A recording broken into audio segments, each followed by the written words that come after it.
se eu fosse, pastor Leandro, procurar exemplos de como poderíamos viver uma vida transformada, de muitos nomes que eu escolheria, eu escolhi um nome hoje. Na verdade não fui eu, foi o próprio Deus que me trouxe a direção dessa palavra, que pode ser uma referência para nós. A Bíblia apresenta ele como o pai da fé. Para muitos, quando eu falo do pai da fé, você já sabe de quem eu estou falando: de Abraão. Abraão, o pai da fé. A Bíblia apresenta ele como um homem que confiou em Deus. Gênesis 12, verso 1, a Bíblia não tinha falado ainda de Abraão quando ela vem mencionar Abraão pela primeira vez, e a Bíblia diz que Deus se apresenta a Abraão em 12:1 de Gênesis, trazendo para ele uma direção audível. Deus se apresenta não fisicamente, mas Deus fala com Abraão, diz o texto, né? E o Senhor disse a Abraão, ou o Senhor tinha dito nessa versão, ou seja, Deus fala a Abraão o quê? Ele dá uma direção audível. Ele diz: Abraão, sai da tua casa, sai da tua parentela, sai do lugar onde você está e vai para o lugar que eu vou te mostrar. Próximo verso, o texto bíblico diz, no verso 2, que então, aliás, um pouquinho para frente, quando Deus diz assim para ele: então Abraão se levantou bem cedo e foi. Ele tinha 75 anos de idade quando ele ouviu a voz de Deus, e ele não questiona aquela direção. A Bíblia diz que ele simplesmente obedece a Deus, e ele faz exatamente como Deus mandou ele fazer.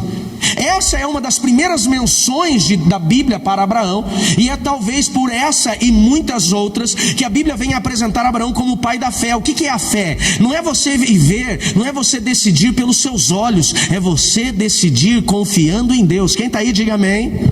Viver por fé. Abraão é esse exemplo.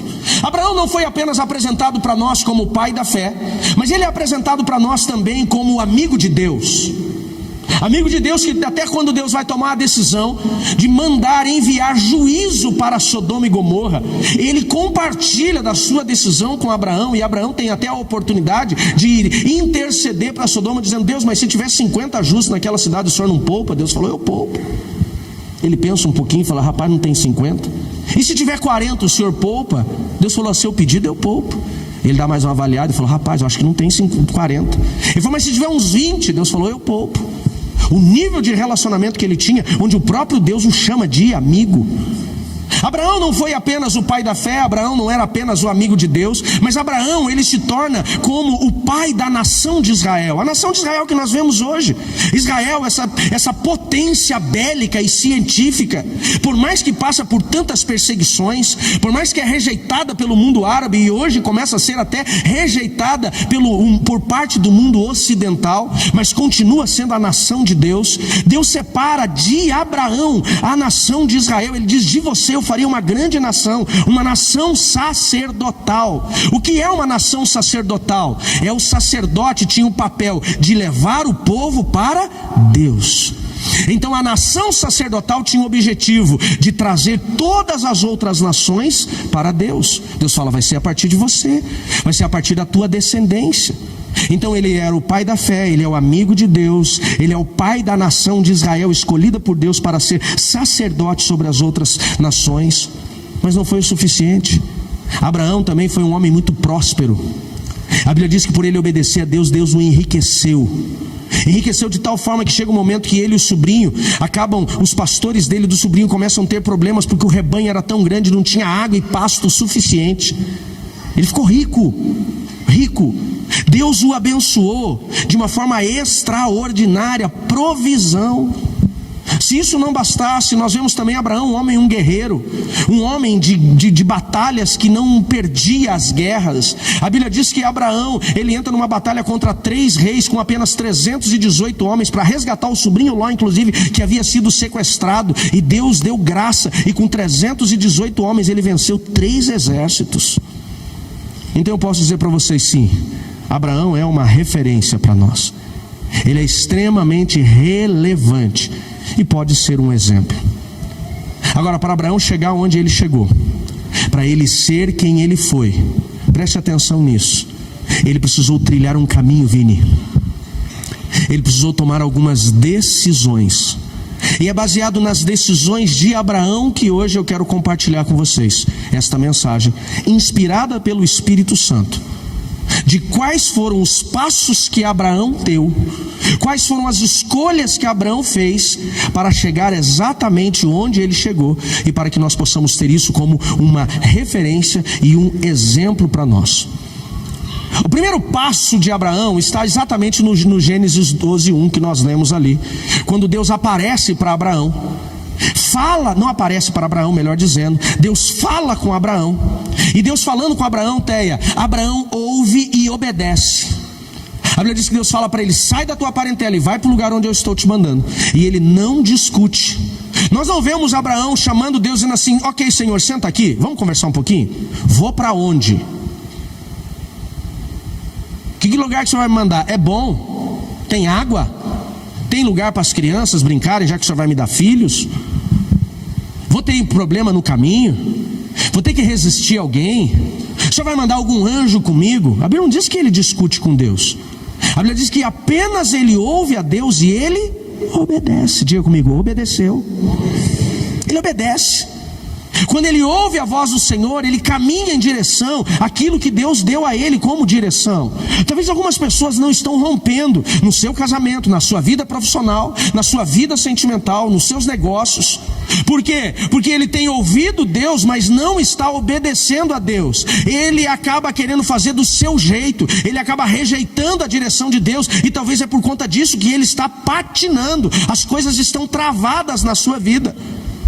Se nós formos fazer um paralelo da vida de Abraão com as nossas vidas, Bruno, o que eu vou entender? Que esse primeiro episódio de Gênesis 12:1, quando Deus fala com Abraão e ele obedece, seria provavelmente o exemplo onde nós conhecemos Jesus como Salvador, recebemos salvação do Senhor e começamos a trilhar um novo caminho.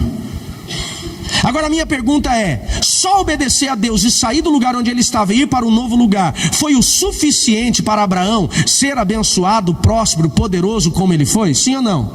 Não. Esse foi só o primeiro passo. Ele precisou dar outros passos. E os outros passos do Abraão eu quero estabelecer com vocês dentro do quê? De 4 altares que Abraão construiu. E esses 4 altares de Abraão, eles definiram, eles determinaram algo novo para a sua história. E eu quero propor para vocês esses 4 altares como exemplos para mim e para a sua vida e para a sua caminhada. Por isso eu quero convidar, abra sua Bíblia comigo. Você achou que você não ia abrir a Bíblia hoje, né? Abra sua Bíblia comigo em Gênesis capítulo 12, verso 6. Gênesis 12, 6. Alguns versos além daqueles que eu acabei de mencionar a vocês. Em Gênesis 1, Deus fala com Abraão: sai da tua parentela, sai da tua casa, vai para onde eu vou te mostrar. Gênesis 12, 6, a Bíblia diz que Deus ele chega em um lugar chamado Vale de Siquém. Diz assim: então Abraão, ainda seu nome não tinha sido acrescido lá, atravessou a terra de Siquém, onde acampou junto ao carvalho de Moré. Naquele tempo os cananeus habitavam na região. Olha para mim um instante. Abraão estava em Aram-Padã. Deus dá a direção, aliás, ele estava em Ur dos Caldeus. Deus dá a direção, ele vai até Aram-Padã, para um tempo ali, fica um tempo ali. O pai dele falece. Depois que o pai morre, ele segue a jornada e ele vai até Canaã. Aqui, ao atravessar a terra de Siquém, o vale de Siquém, ele chega na terra de Canaã, que é hoje onde inclusive está situado a cidade de Jerusalém, Tel Aviv, todo o território ali que nós vamos encontrar de Israel. Ele chega naquele lugar. Quando ele chega naquele lugar, a Bíblia diz: ali habitavam ainda os cananeus. O verso 7 diz assim: então naquele lugar o Senhor apareceu a Abraão. Por ele ter obedecido a Deus, preste atenção, a primeira fase, o primeiro passo para que ele fosse quem ele foi, chegasse onde ele chegou, tem a ver com a obediência. Deus falou com ele e ele obedeceu. Ele não conhecia Deus talvez, ele não tinha tido experiências com Deus talvez, mas quando ele ouviu a voz de Deus, aquilo foi tão intenso para ele, que a Bíblia diz que ele obedece. Ele vai para o lugar onde Deus mostra, onde Deus declara que ele deveria ir. E quando ele chega neste lugar, preste atenção nisso, por conta da obediência, agora Deus se revela com ele, a ele. Então, continuando o texto, então Deus apareceu a Abraão e disse: darei esta terra a você e os seus descendentes. E Abraão, ouvindo aquilo, construiu ali um altar ao Senhor e dedicou-o ao Senhor, porque ali o Senhor havia lhe aparecido. Se você gosta de anotar, anota lá. O primeiro altar de Abraão, que é a próxima fase, a segunda fase dele, é a quê? É o altar do relacionamento, é o altar da revelação, melhor dizendo, de Deus. Sabe por que tem pessoas que ainda não tiveram experiências extraordinárias com Deus, Davi? Porque em algum momento ele ouviu uma direção de Deus, ele recebeu uma direção de Deus, e ele não obedeceu. E por ele não obedecer, Andréia, a vida dele, Cristiano, travou, espiritualmente falando. Quem está me entendendo, diga amém. Fica claro para vocês que o verso 1 Deus fala com ele? Sim ou não? Sim ou não? E fica claro que no verso 6 Deus aparece para ele? Sim ou não? Eu pergunto, o que é mais intenso? Você ouvir a voz de alguém ou você encontrar pessoalmente? Ouvir ou encontrar? E ainda mais quando falamos de Deus. Tem pessoas que estão dizendo assim: por que eu não tenho experiências sobrenaturais? Eu vejo Davi tendo experiência sobrenatural e eu não tenho. Por que eu não tenho um verdadeiro encontro com Deus? Talvez porque em algum momento Deus falou contigo, Deus trouxe direções a você e você titubeou na obediência, você recuou na obediência.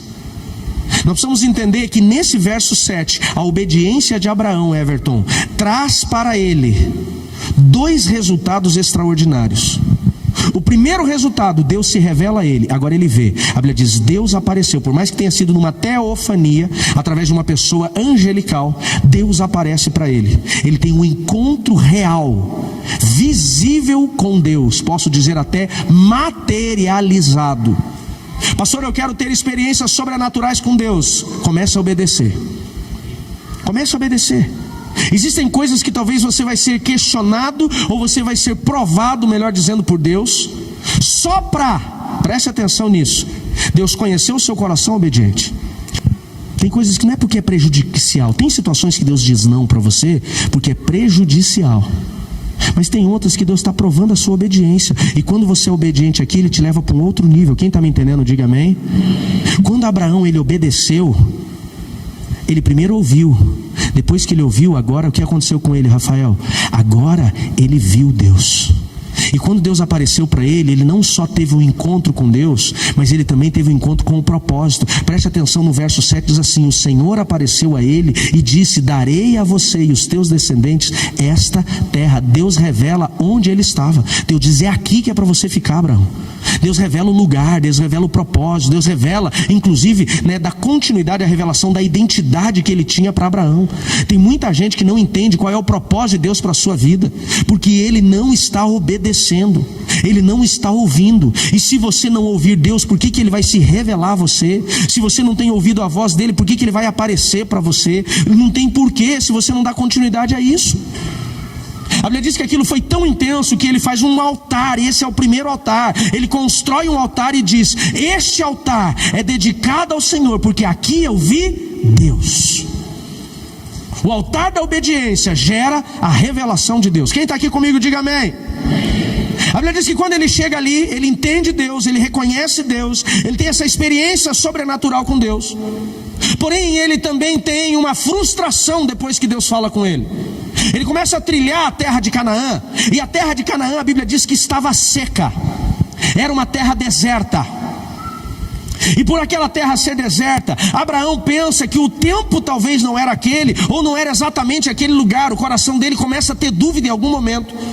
Então ele, não encontrando a prosperidade naquela terra, não encontrando água naquela terra, a Bíblia diz que ele pega Saraí, sua esposa, pega seu sobrinho Ló e a sua família, e desce para um lugar que Deus não mandou ele descer, que é o lugar do Egito.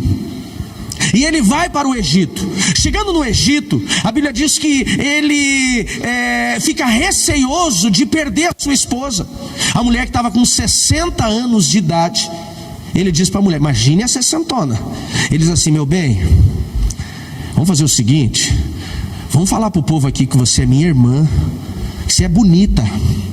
A 60ona, padrão ouro, né? Ele falou: você é bonita, e pode ser que os homens desta terra, para quererem ficar com você, me matem. E aí ele comete um grande erro. A Bíblia diz que ele chega no Egito e mente para aquele povo que Sara era sua irmã e não sua esposa. Cuidado com isso. Quando ele sai do lugar onde ele não deveria ter saído. E por que ele saiu de Canaã? Porque ele tinha na cabeça, Milson, que a prosperidade estava na terra. Ele falou: eu vou para a terra e eu vou chegar lá e vou encontrar um oásis, vou encontrar um lugar de muita água.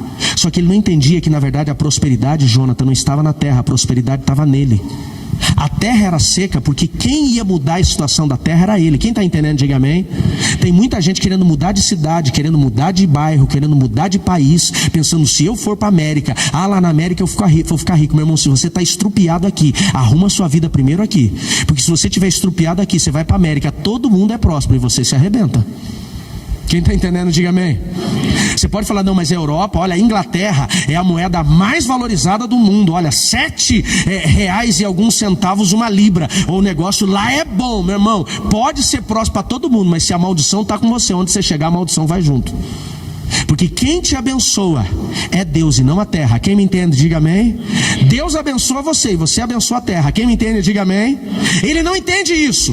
Por isso, Ademir, ele vai para o Egito. E lá no Egito ele mente. Lá no Egito ele erra.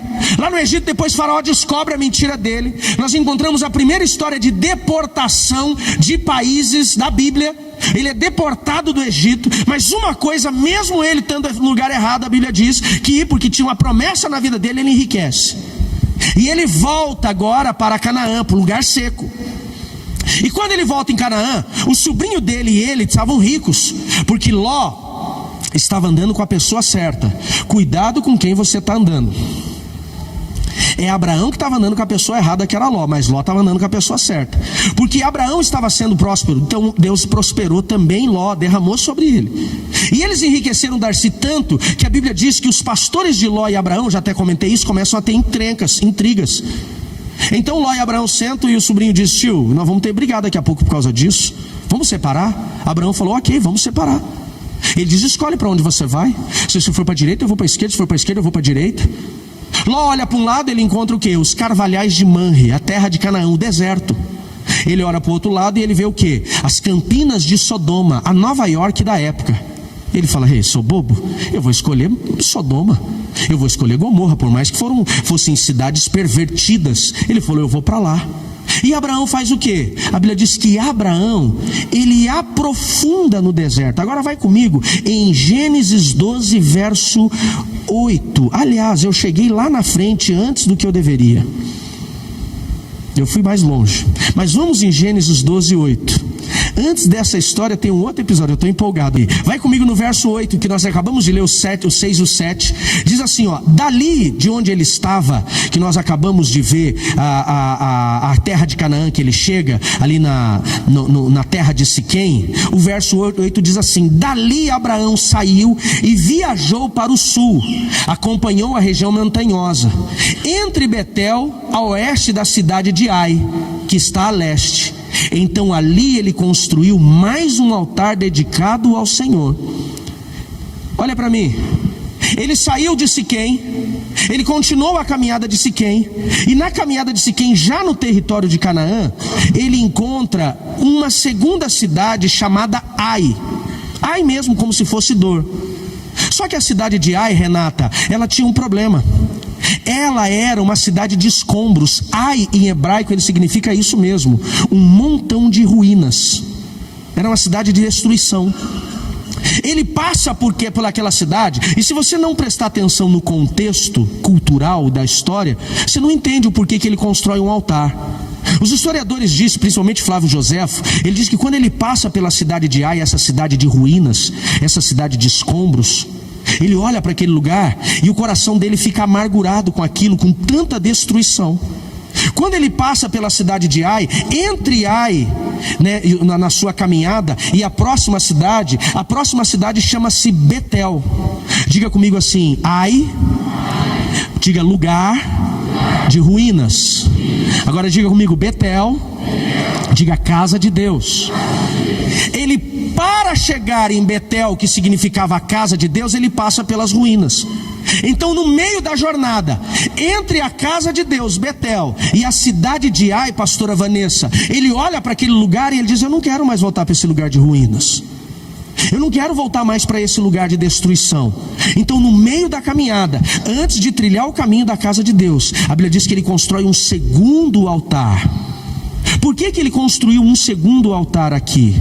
O propósito de Abraão em construir aquele segundo altar ali era um limite, onde ele estava dizendo: o meu caminho é a casa de Deus, e eu não volto mais para o lugar de ruínas. Faz sentido isso para vocês? Quem faz sentido, diga amém. O que representa na minha e na sua vida a cidade de Ai? Na minha e na sua vida a cidade de Ai representa o nosso passado. Eu contei agora, quando estava falando do 3D, de onde foi o meu passado. Um passado de imoralidade, um passado onde eu estava envolvido com prostituição, um passado de erro, um passado de falhas, um passado de tanta coisa, de perdas que eu tive na minha vida. E um dia Deus me resgatou deste lugar, Deus me tirou deste lugar. Agora eu faço uma escolha depois que Deus tira deste lugar: se eu vou continuar andando em direção à casa de Deus, ou se em algum momento eu vou voltar para esse lugar. Sabe qual que é o maior dilema de muitos crentes? É que ele sai do lugar de escombros, ele sai do lugar de ruínas, vai para a casa de Deus, mas em algum momento ele fica voltando. Ele volta para Ai, e ele vai para a casa de Deus, e ele volta para Ai. Quem está me entendendo, diga amém. Pastor, o que isso significa? É aquela pessoa que Deus tirou da vida de vícios, ele foi para o lugar de salvação, mas ele volta no vício. Deus tirou ele da imoralidade, ele foi para o lugar da salvação, mas ele volta para a imoralidade. Deus tirou ele do lugar da mentira e do engano, ele foi para lá, mas ele volta. Deus tirou ele do lugar do ocultismo, Deus tirou ele do lugar das trevas, ele foi para o lugar da luz, mas ele fica voltando. Esse é um dos principais dilemas de muito crente.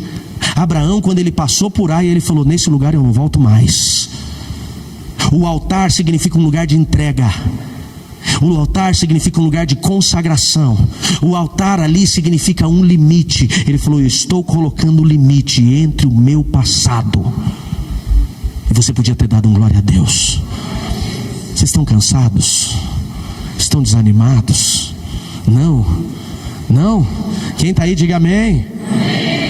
Ei, sabe por que tem gente que não chega nesse lugar de vitória, nesse lugar de prosperidade, nesse lugar de amizade com Deus, nesse lugar de sacerdócio?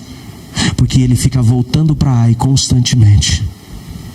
Ele fica voltando para esse lugar de ruínas constantemente. E Deus está estabelecendo na vida de muitos de nós: Rafael, não volte mais para lá. É isso que Deus falou para Abraão, e foi isso que Abraão estabeleceu. Vamos continuar andando em direção a Betel. Pastor, mas é que a mentira fazia. Aí vai ficar para trás. Sabe o que esse altar entre Ai e Betel representa, Binho? Representa essa proposta, esse convite que eu fiz para muitos de vocês. Essa escola de 3 meses, ela vai ser um altar de transformação para muita gente. Amém, queridos? Vai ser um lugar de transformação para muita gente. Essa semana eu atendi um rapaz, eu pedi autorização para contar. Eu atendi um rapaz, e a história dele é uma história de envolvimento com imoralidade, dificuldade nisso. E quando ele começou a contar a história dele, eu comecei a me ver muito na história dele lá no meu passado, Lise. Falei: amigão, me conta uma coisa. Como é que foi sua infância? Quem eram seus pais? Ele falou: pastor, minha mãe era uma moça que vivia na vida. Ele falou: eu não conheço meu pai, eu não sei quem é meu pai. Minha mãe me concebeu na prostituição. E aí eu avaliei a história dele com tanta compaixão, Gerson, que eu falei: só a misericórdia de Deus para resgatar um homem desse.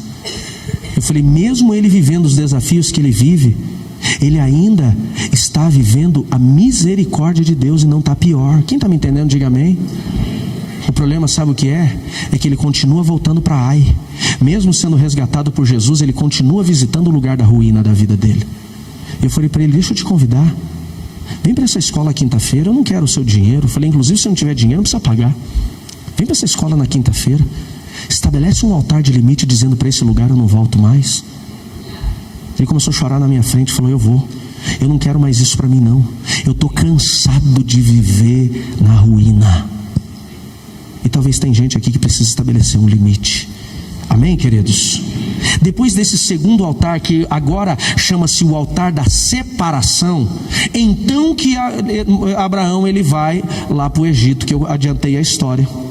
Lá no Egito ele mente, lá no Egito ele é expulso, volta para Canaã, tem intriga dos pastores deles com o pastor de Ló, seu sobrinho. E a Bíblia diz então que Ló se afasta. Agora vai comigo em Gênesis 13, verso 14. Gênesis 13, verso 14. Depois que Ló partiu, o Senhor voltou a falar com Abraão. Opa! Deus para de falar com Abraão, porque ele insiste em estar com quem não deveria estar. Tem muita gente que parou de ouvir Deus, por quê? Porque está caminhando com gente que não deveria. O nome Ló em hebraico significa véu, véu sobre os olhos, atrapalho da visão. Quando você anda com Ló, ele não era um homem errado, só não era um homem que deveria estar com Abraão. Deus diz para Abraão: sai da tua terra e da tua parentela, mas ele carrega o parente junto. Então Deus, depois do Gênesis 6, não fala, 12:6, não fala mais com ele. Deus fica em silêncio. E agora, no verso 14 do capítulo 13, quando os dois se separam, Berenice, Deus volta a falar com ele. Depois que Ló partiu, Deus volta a falar com Abraão. E Deus diz assim: olhe para onde sua vista alcançar, olhe para todas as direções, norte, sul, leste, oeste. Toda esta terra que você está vendo, até onde a sua vista alcança, eu dou a você e os seus descendentes como propriedade para sempre. Pastor, por que tem guerra em Israel contra os palestinos? Porque Deus deu aquela terra para Abraão e para a sua descendência. Aquela guerra é chamada Guerra Santa, porque aquele território Deus deu para eles. Deus falou: é tua. Continua o verso 6: eu lhe darei tantos descendentes quanto o pó da terra, de modo que, se fosse possível contar o pó, seria possível contar os seus descendentes. Ele diz: vai, percorra todas as direções da terra, porque essa terra eu dou a você. Verso 18: então Abraão, ouvindo Deus, mudou o seu acampamento para Hebrom. Diga comigo, Hebrom. E se estabeleceu junto ao bosque dos carvalhos que pertenciam a Manre. E ali ele construiu mais um altar ao Senhor. O terceiro altar ele constrói em Hebrom. Qual é a definição de Hebrom, o significado de Hebrom? Hebrom é o lugar da comunhão. Primeiro ele obedece. Depois que ele obedece, ele constrói o primeiro altar. Chama o altar da revelação de Deus. A obediência, Deus se revela. Quem está aqui, diga amém. Depois que Deus se revela, Joelma, ele continua a caminhada. Ele tem que passar por Ai e Betel. No meio do caminho, ele constrói um altar, chamado o altar da separação. Ele se separa. Poderíamos chamar até o altar da santificação. Ele continua a sua jornada. E agora, quando ele entra, depois de separar do seu sobrinho, ouvindo novamente a voz do Senhor, ele chega na cidade de Hebrom. E ali na cidade de Hebrom, ele constrói um terceiro altar, chama-se o altar da comunhão. Quem obedece, quem conhece a Deus, quem se separa, entra num lugar de intimidade. Eu quero chamar a sua atenção para 2 episódios que aconteceram em Hebrom com Abraão. O primeiro deles, Paula, no capítulo 18 de Gênesis, a Bíblia diz que Deus visita Abraão mais uma vez em uma teofania. Ele e mais 2 anjos, 3 homens chegam às terras de Abraão em Hebrom. E a Bíblia diz que eles ficam na entrada do acampamento de Abraão. Quem está aqui comigo, diga amém. Na entrada do acampamento de Abraão está ali Deus. Então Abraão reconhece Deus, corre até o Senhor e diz assim: deixa eu arrumar uma água para lavar seus pés. Deus falou: ok. A Bíblia diz que ele corre para dentro de casa, prepara a flor do trigo, o melhor do trigo, prepara um cordeiro, prepara uma refeição e diz: o Senhor janta comigo? Ei, eu estou falando de um Deus, Sabrina, que ele não tem sono, não se cansa, não tem fome. Mas a Bíblia diz que ele sentou à mesa com Abraão. Diga comigo, mesa, comunhão. Eu vou abrir um parênteses aqui. Tem sido um desafio nos dias que nós estamos vivendo, dias modernos, manter comunhão dentro de casa. Sabe por quê? Porque tem muita gente, João, que infelizmente está perdendo a mesa. Nós vivemos em um tempo em que cada um come um horário. Um come na sala, outro come no quarto, outro come no balcão, outro come na rua. E até, Rodrigo, quando sentam à mesa, sabe o que acontece? Os pequenos e às vezes até os adultos, celular na frente, e ele come assistindo um vídeo da internet. Não tem mais comunhão. Sabe por que os pais estão perdendo os filhos para a imoralidade? Estão perdendo os filhos para as influências malignas? Estão perdendo a identidade dos seus filhos? Porque se perdeu a conversa na mesa. Quem está entendendo, diga amém. Quando não tinha celular, internet, rede social, a gente não ficava assistindo Netflix até 3 horas da manhã. A gente ficava ouvindo as histórias dos avós, dos pais, é verdade ou não é? Quem ouvia as histórias dos pais antigas?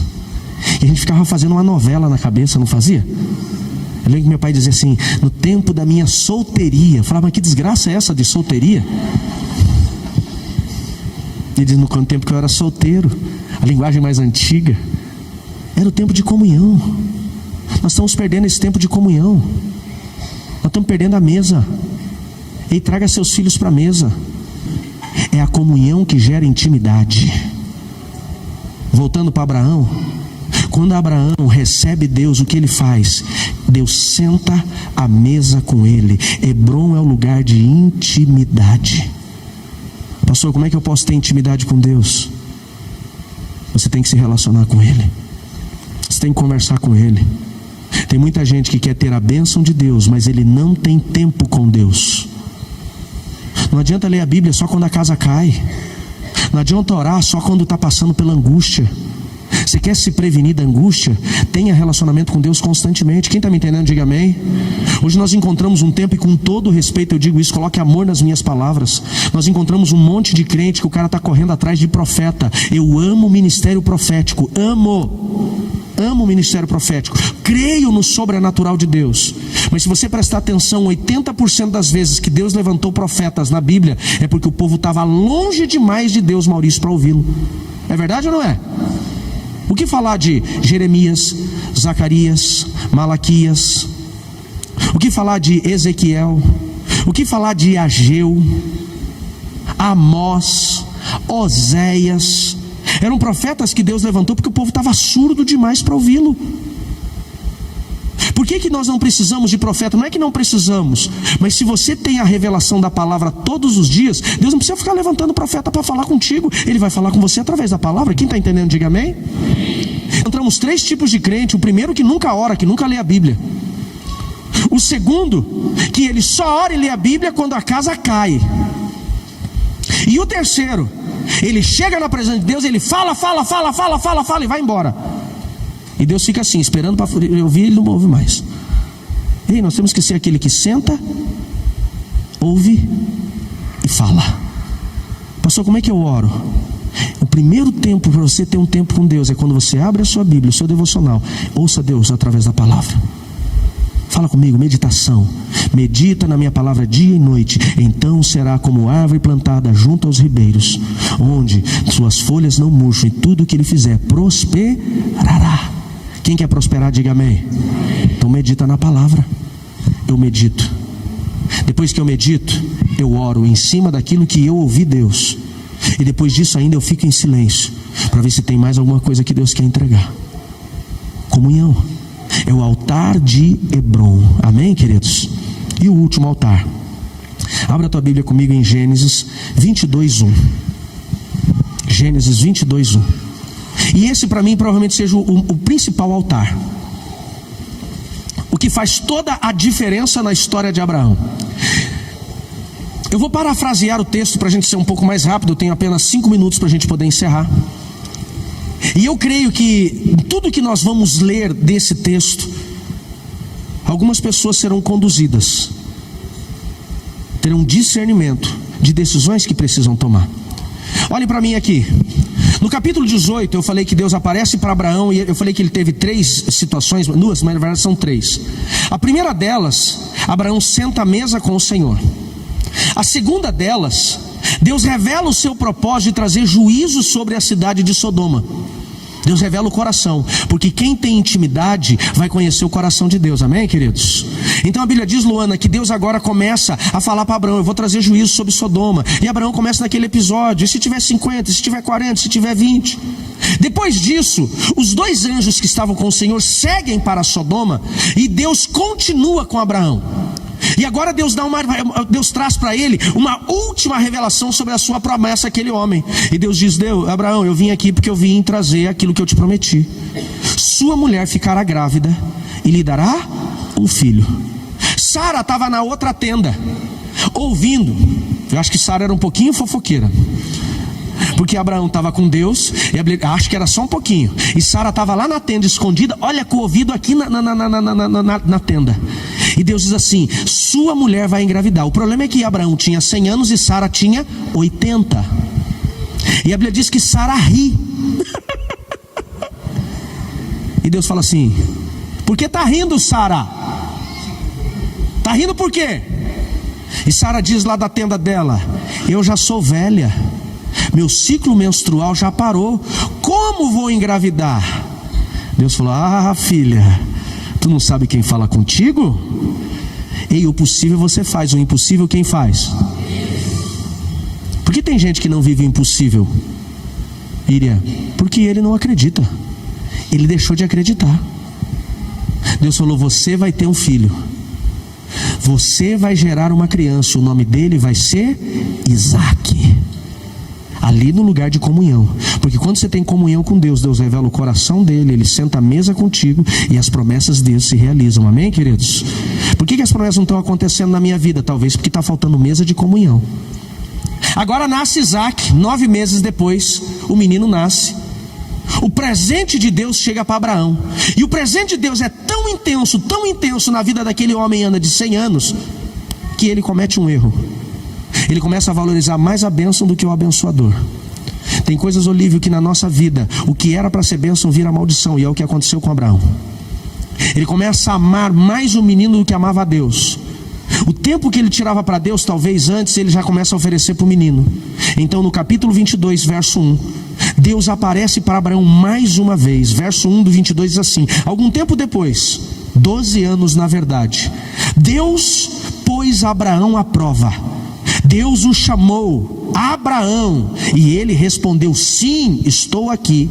Verso 2: e Deus disse: Abraão, toma teu filho, teu único filho, Isaque, a quem você tanto ama, e vá para a terra de Moriá, e lá em Moriá, em um dos montes, eu lhe mostrarei o lugar onde você deve oferecer o menino como holocausto. Holocausto significa sacrifício totalmente queimado.